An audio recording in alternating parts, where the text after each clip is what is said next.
When you work the night shift at a gas station, the flimsy plexiglass doesn't feel like protection. It feels like a display case. You're alone for hours, waiting for the one person who isn't just stopping in for fuel. Tonight, we're reviewing 3 true stories from the graveyard shift. These stories prove that sometimes, the close sign doesn't keep people out. My trainer, Marcus, had been working the gas station night shift for almost 10 years here in Nevada. He was a quiet guy who didn't waste words and never explained more than he needed to. On my first night here working alone, he showed me a small laminated card taped to the underside of the register near the silent alarm button. The plastic was yellowed and brittled around the edges like it's been there for years. "Follow the protocol," Marcus said in a flat voice. "Don't try to be polite. Don't try to be helpful. Just follow the rules." The card showed 3 rules. Never sell more than 5 gallons of diesel to a vehicle with tinted windows. If the radio inside the store skips, turn down the volume to 0 immediately. And if a man wearing a tan work jacket asks for a restroom key, tell him that we don't have one. At 2:45 a.m., the front door opened and a man walked inside wearing a tan jacket. He looked completely normal. Dusty work boots, tired eyes, the kind of guy you'd expect to see stopping for a coffee after a long drive. He approached the counter, placed a crumpled $5 bill on the rubber mat, and asked if he could have the key to the restroom. My hand instinctively moved toward the drawer. I slowly pulled my hand back and told him the restroom was out of order. We didn't have a key. The man didn't argue. He didn't even sigh or roll his eyes. He simply stood there for several seconds staring at a spot slightly above my left shoulder. After a while, he finally gave me a small nod and turned toward the front door. But he didn't leave. Instead, he stopped just outside the glass entrance and pressed his face close to the window, staring directly into the store. He raised one hand and placed it flat against the glass, leaving a dark smear of grease from his palm. The condensation from his breath slowly fogged the window in small circles as he continued staring inside. He stayed there for nearly 2 hours. I called the police, but they said that every available unit was responding to a multi-car accident on the highway, and they wouldn't have anyone near the station until the morning. So I spent those 2 hours watching him on the security monitor. He never moved. He never shifted his weight. He simply stood there with his hand pressed to the glass like a statue made of flesh. At 4:45 a.m., just as the sky began turning a dull purple over the desert, the man finally moved. He slowly reached into his jacket pocket. For a second I thought he might be pulling out a weapon. Instead, he removed a close sign. He carefully taped it to the outside of the door with clear packing tape. He didn't even look at me as he did it. When he finished, he turned around and walked away into the empty desert. There was no car. He simply disappeared into the darkness of the sagebrush. When Marcus arrived at 6 that morning, he saw the sign on the door and immediately understood what had happened. He didn't ask me any questions. He just peeled the sign off the glass with a razor blade and threw it in the trash. "You did good," he said quietly, looking at the greasy handprint still on the window. The last guy gave him the key. I worked at a Shell gas station off a desolate stretch of the I-95 highway for almost 3 years.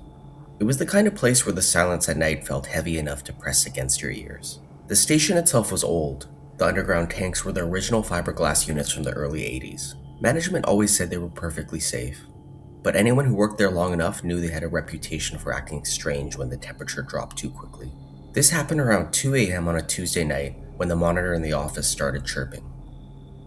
Not the usual low fuel warning or maintenance alert. This was a very specific alarm that signals a critical leak warning. The kind you're trained to take seriously because it could mean a ruptured line or fuel escaping into the groundwater.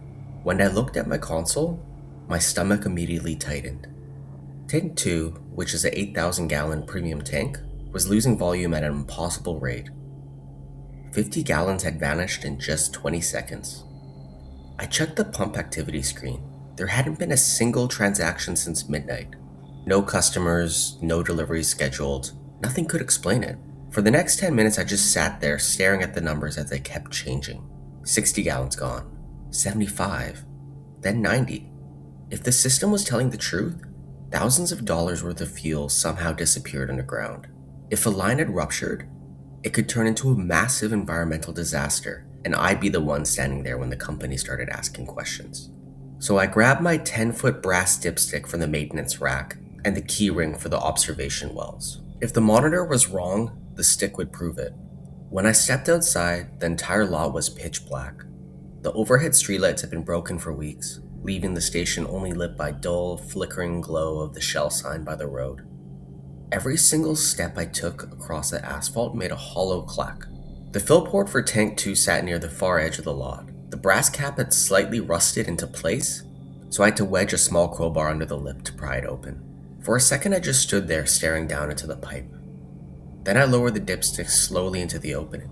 Normally the stick would drop almost 8 feet before tapping the surface of the gasoline with a clear metallic tink. This time it stopped around 5. At first I assumed the rod had bumped against the side of the pipe, so I pulled it up slowly and adjusted my grip. Then I pushed again. The stick pressed into something.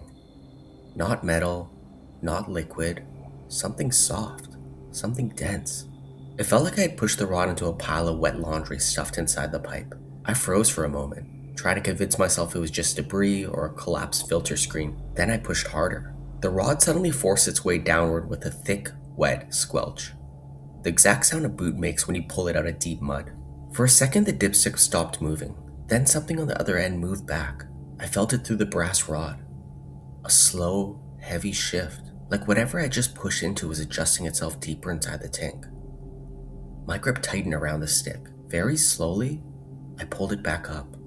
I crouched down beside the pipe and aimed my flashlight down into the opening. At first I couldn't see anything except darkness and the narrow walls of the metal pipe. Then the beam reached deeper. The light didn't reflect off liquid. Instead, something down there shifted, very slowly. For a moment I thought it might be floating debris moving through the gasoline. The surface looked strangely uneven, like thick sludge instead of fuel. Then the surface bulged upward. 2 pale shapes rose out of the darkness. A pair of swollen hands slowly lifted into the beam of the flashlight. They weren't climbing out.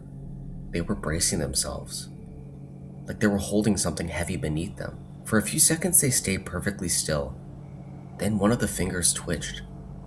The grip tightened. Before I could react, the pipe gave a sudden metallic clang as I slammed against the inside from below. The dipstick was still in my other hand when something grabbed it. I let go instantly. The stick vanished down the pipe with a hollow rattling sound. I ran. I didn't leave the booth until the police arrived almost 40 minutes later. When we walked back outside together, the fill port was sealed shut again like nothing ever been disturbed. The brass cap was screwed on tight. The dipstick was gone. A week later, the station was permanently closed due to what the company called structural foundation issues. They never said what they found when the tanks were excavated, but the last time I drove past that stretch of highway, the entire lot had been torn open, and Tank 2 was missing. I worked at a dead-end gas station in rural Pennsylvania.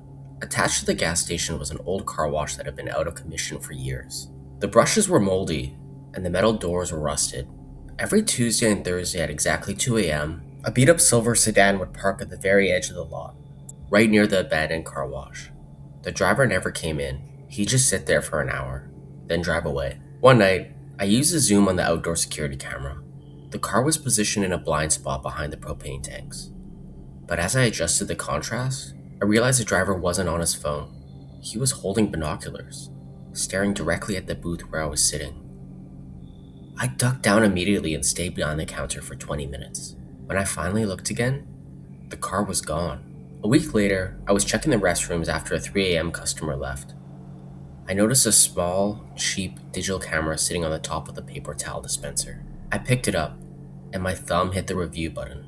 The first dozen photos were of the gas station from a distance. Then, shots of the front door from the bushes. Then I hit the last photo. It was a picture of the back of my head while I was sitting in the office. It had been taken from inside the store, through the small gap in the office door, just minutes earlier. I stood there in that cramped, silent bathroom, and the camera felt heavy in my hand. My eyes kept darting back to the last photo. I realized that for that photo to exist, the person had to be standing in the hallway right outside the bathroom door. I stared at the gap at the bottom of the door, waiting to see a shadow block the light, listening for the soft scuff of a boot. The silence of the station, which usually felt empty and peaceful, suddenly felt crowded. I locked the bathroom door, my fingers trembling so much I nearly dropped the key. I dialed 911, whispering into the phone while staring at my own reflection in the cracked mirror, wondering if he was watching me through some sort of other hidden gap I hadn't noticed yet. Every creak of the building settling, every hum of the refrigerated coolers out in the main store, sounded like a footstep. The police eventually arrived and did a sweep and found the side door to the car wash had been pried open from the bottom. Inside, they found a sleeping bag and a stack of books. They weren't diaries, they were logs. Every single time I had stepped outside for a smoke, it was all recorded.